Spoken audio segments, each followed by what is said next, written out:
Alliance Wars update. And we're going to talk about this. And overall, I think it's pretty good. A lot of good stuff. I'm looking for new content.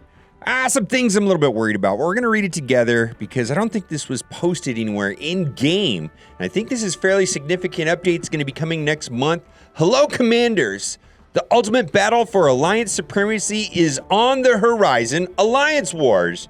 Marvel Strike Force newest feature will test alliance coordination, your Red Star pulls, and in-game strategy. All for big payouts and the glory of topping the leaderboards. This is your chance to show everyone what your alliance is made of and prove that you truly know how to hack the game in direct head-to-head competition. We're excited to bring the long-awaited game mode to the community in early 2019 and want to make sure alliances can hit the ground running when it launches. Below is an overview that will help you and your alliance to begin prepping. Keep in mind that we're still alpha testing this feature, so some of the details and balance notes below could change between now and launch. So yes, I wonder how Red Stars is going to pull into this. I wonder how alliances are going to work with individual players and say, hey, you don't have the right Red Stars. We need you to have this Red Star or this character at this star level. I'm just curious about that. And, if this is going to be an important, alliance versus alliance, this is not PvE content. This is player, alliance versus alliance. How is hacking going to play into this? And I know there was a post saying that they have a new hacking detection system. I think that's good, and I think they'll get taken, but I think this is going to infuriate the player base if there are alliances that are actively hacking the game. I don't think that's going to happen. I think that problem will sort itself out. We will see. Let's go down here. What is Alliance Wars? Alliance Wars matches your alliance against another in daily head-to-head Helicarrier battles. The objective of Alliance Wars is to outscore your opponents before the 12-hour war timer ends. Oh boy, it's not like I don't play with people in the UK or Australia, all over the world. I hope they change that to 24 hours. I would think they would. I was reading in the Reddit, and this was the number one concern that I could see there on the Reddit community, that people are truly don't want to do 12-hour. I remember the Deadpool raid being 2 hours, and that was absolutely horrific. 24 hours seems like a logical thing, and as we go down a little bit further in the post, I really hope they change it to 24 hours.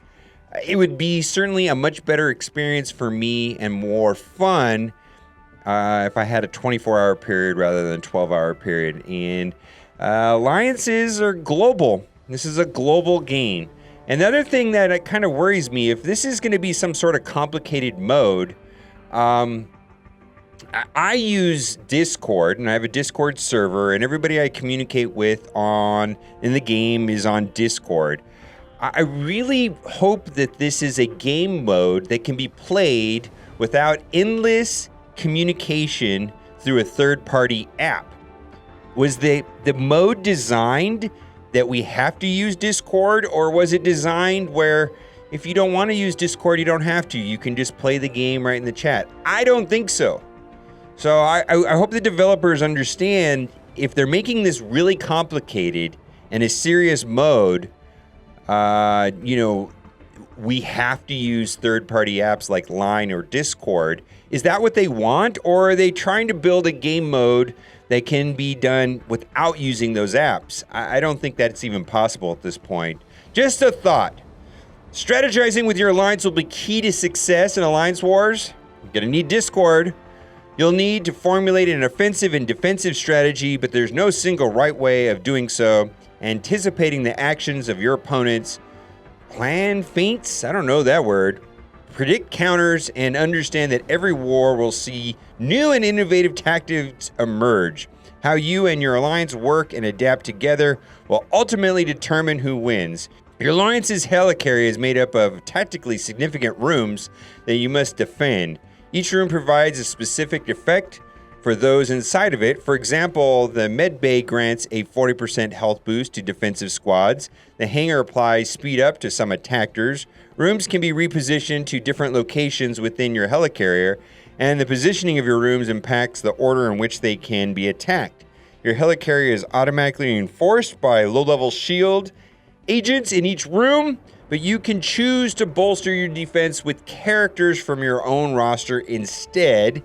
Clever leaders will formulate their ideal defensive plan by finding the synergies between their alliance collections and the helicarrier rooms, placing those rooms in the order that benefits them the most, and investing just enough collection power to stall out the opposing alliance assault. The possibilities are seemingly limitless. This does not sound simple. This sounds fairly complicated. It sounds like it's complicated, but the thing I like about this type of complicated is that it sounds like it's complicated for the people that choose to be in leadership in guilds, and they probably can dig in deep and make it super complicated, where a lot of the other players can play passively and not get so technical. I kind of like that idea where some people can go all out, like the guild leaders, and other people can just play the game. Your command. Your alliance's ability to command and coordinate with your collective roster is key to succeeding in alliance wars. Each character can only be used for one attack or defend one room, but not both.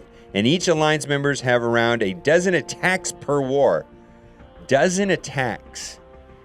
And let's say they last 3, 4, 5 minutes. 12 times 4 minutes.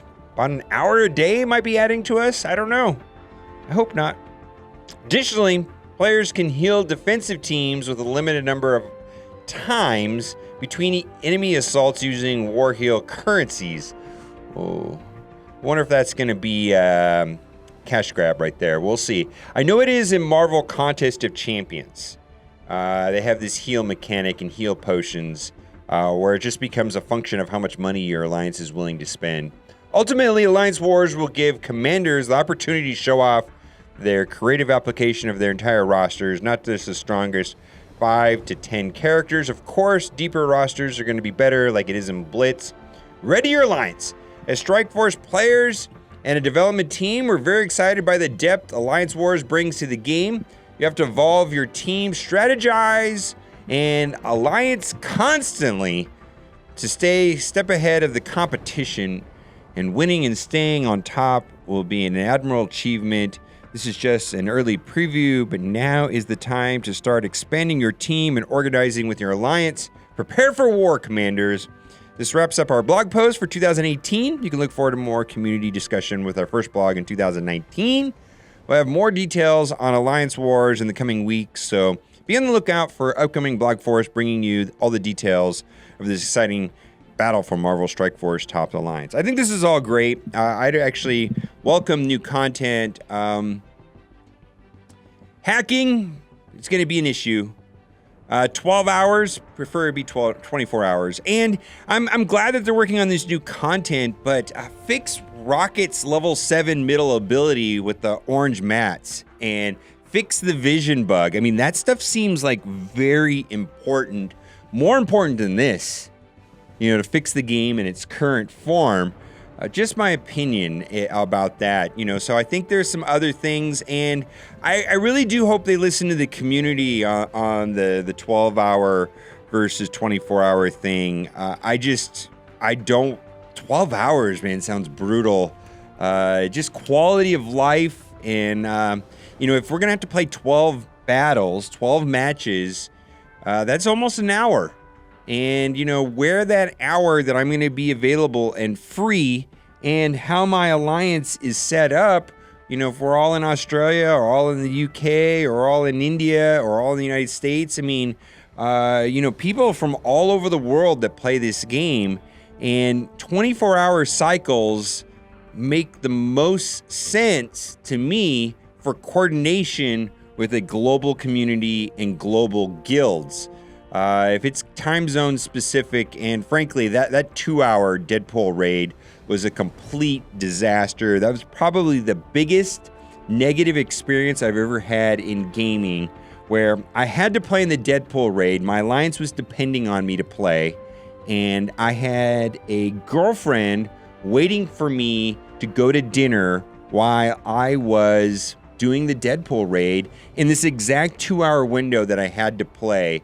I mean, people have lives outside of this game, and I understand that some people are more committed to the game than others, and I just 24 hours would be better for everybody, I think. I mean, 12 hours is not like extremely, it's not the worst thing ever. I mean, it's way better than 2 hours, but what's wrong with 24 hours? I don't understand why we can't do 24 hours. That would just be ideal. All right, well, now it's time for the giveaway. I really hope you liked this video today, because if you did, you are in luck.